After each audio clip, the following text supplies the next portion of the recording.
દેશને મળેલી આઝાદીની ઉજવણીને લઈ સરકારી અને ખાનગી સંસ્થાઓ દ્વારા સ્વાતંત્ર્ય પર્વની ધ્વજવંદન કરાયું તો સુરત મહાનગરપાલિકા દ્વારા પણ ભારતના રાષ્ટ્રીય પર્વ સ્વાતંત્ર્ય દિનની ઉજવણી કરાઈ।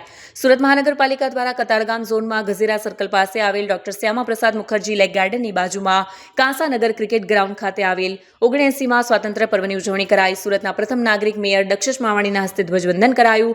આ સમયે સુરત મનપાના પદાધિકારીઓ અને અધિકારીઓ હાજર રહ્યા હતા। વંદન કરી કોટી કોટી શુભકામના પાઠવું છું।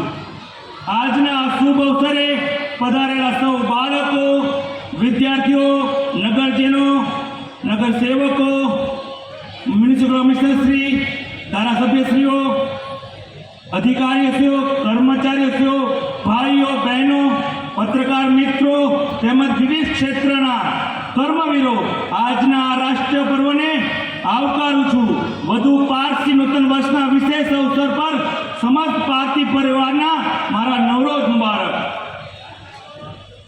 15મી ઓગસ્ટ 1947 માત્ર કેલેન્ડરની તારીખ નથી, પરંતુ એ ભારત દેશના તમામ નાગરિકો માટે ગૌરવ, બલિદાન અને સ્વાભિમાનનો દિવસ છે।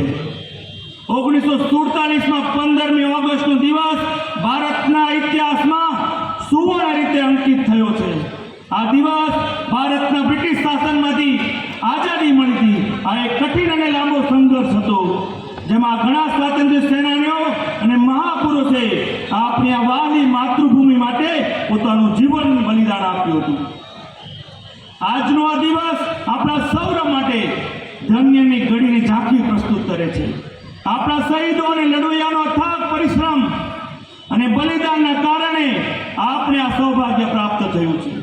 મહાત્મા ગાંધીજીની અહિંસક નીતિ, નેતાજી સુભાષચંદ્ર બોઝની સાહસિકતા, સરદાર વલ્લભભાઈ પટેલ સાહેબની મક્કમતા, વીર ભગતસિંહની કુરબાની અને એક એક હિન્દુસ્તાનીનો અડગ જુસ્સો આપણી આઝાદીના સ્તંભો છે। આપણા દેશની અંદર કેટલું મોટું સામર્થ્ય છે, આ એક તિરંગાએ ઝંડાએ પુરવાર કર્યું છે। વિશ્વના દરેક ખૂણામાં આપણો તિરંગો આન બાન શાનથી લહેરાવાય છે। મિત્રો, આજે આ તિરંગાની છાયામાં ઊભા છીએ। એ તિરંગાનો સૌથી ઉપરનો દેખાતો કેસરી રંગ દેશની તાકાત અને સાહસનું પ્રતીક છે।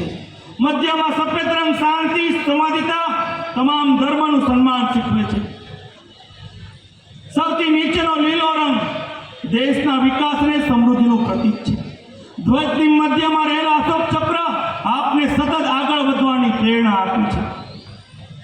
ભારતના સંરક્ષણ ઇતિહાસના નિર્ણાયક અને યાદગાર પ્રકરણમાં ઓપરેશન સિંદૂર અને ઓપરેશન મહાદેવની ઐતિહાસિક સફળતા માટે દાખવેલ અસીમ શૌર્ય અને પરાક્રમ માટે ભારતીય સેના તેમજ સશસ્ત્ર બળો સાહસિક નિર્ણાયક નેતૃત્વ બદલ યશસ્વી વડાપ્રધાન નરેન્દ્રભાઈ મોદી સાહેબને હું આ મંચ ઉપરથી તમામ સુરતીઓ વતી ખૂબ ખૂબ અભિનંદન પાઠવું છું।